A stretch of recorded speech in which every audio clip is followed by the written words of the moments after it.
Positive एथीइज्म Hindi channel प्रेक्षकों को स्वागत। आज मैं श्री जे.के. वर्मा से लिखी हुई महान स्वतंत्रता सेनानी सुब्रमण्य भारती जी का जीवित चरित्र आपके सामने प्रस्तुत करना चाहती हूँ। सहस्राब्द की चुनौती दे डाली।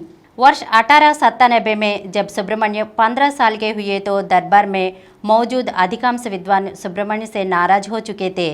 वे उन्हें नीचा दिखाने का कोई उपाय सोच रहे थे। अचानक उन्हें उपाय सूझ गया। एक दिन जब राजा ने सुब्रमण्य की कविताओं की तारीफ की तो एक विद्वान ने हाथ जोड़कर कहा, माफ़ कीजिए राजा साहब, आप चाहे सुब्रमण्य की जितनी मर्जी तारीफ करें, लेकिन सच्चाई तो यह है कि यह एक अनपढ़ व्यक्ति हैं। यह तो मैट्रिक की प्रवेश परीक्षा तक में फेल हो चुका है और इसे मैट्रिक की परीक्षा में बैठने ही नहीं दिया गया। अगर आप इतने कम पढ़े लिखे लड़के को अधिक योग्य मानते हैं तो हम दरबारियों को इस पर खेद हैं। राजा ने जब यह सुनकर सुब्रमण्य की ओर देखा तो वे बोले, अभी अभी जो बात हमारे विद्वान महोदय ने बोली है वह बिल्कुल सच है।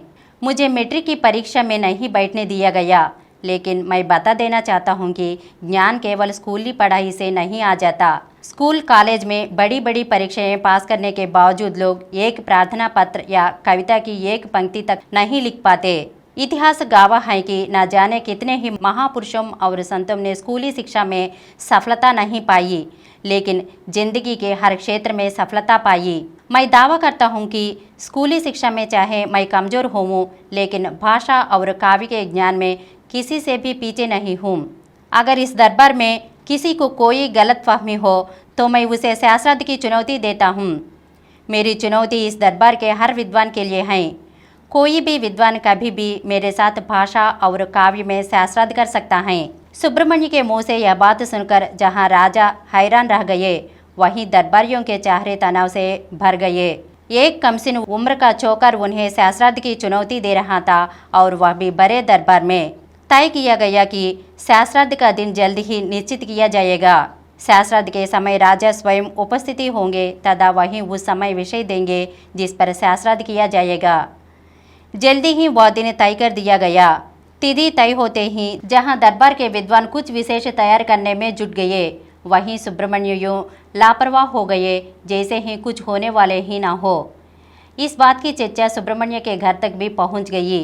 उनके पिता ने कहा, अब तू यह क्या नालायकी कराया? 2 पैसे आ रहे थे, वह भी अब नहीं आएंगी और तुझे दरबार से धक्के मार मार कर निकाल दिया जाएगा। लेकिन माता ने कहा, बच्चे ने ऐसा ही चुनौती नहीं दे डाली होगी, कुछ तो सोचा ही होगा। अब अगर यह जीत गया तो इसकी दूर दूर तक जय जयकर हो जाएगी और अगर हार भी गया तो बच्चे ही माना जाएगा। इसे भी अपनी हैसियत का पता चल जाएगा तथा यह जीवन में और मेहनत करेगा।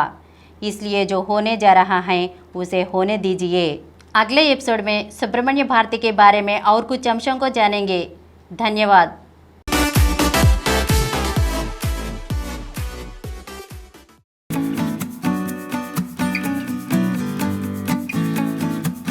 Download Samaram multi-channel app and watch your favorite channels from your mobile. App available on Google Play Store and subscribe to the channels. For more videos, please subscribe to this channel Positive Atheism and activate the bell icon.